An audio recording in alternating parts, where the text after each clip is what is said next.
शिक्षणाचे महत्व। एक ल्हानशा गावात सुमार 20 घरां आशिल्ली। त्या गावात लोक भोव कष्टी आसलो आणि आपले शेतान काम करून आपले घर चलयताले। पण जायते जाणांक कितलेय कष्ट केल्यार लेगीत 2 वेळाचे जेवण मेळपाक त्रास जाताले।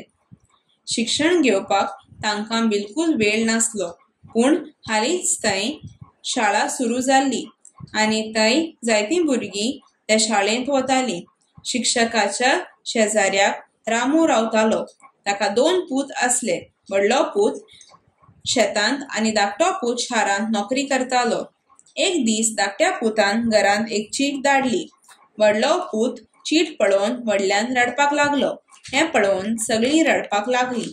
इतल्यान शिक्षक भायर आयलो आणि चीट वाचूंक लागलो आणि तिणें व्हडल्यान पुताक विचारलें, "आरे बाबा, हातून रडपाक खातीर कितें आसा?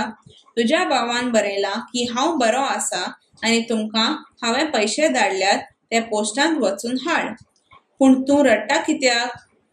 चिटींत कितें बरयलां तें वाचूंक येना म्हूण हांव रडटालों।"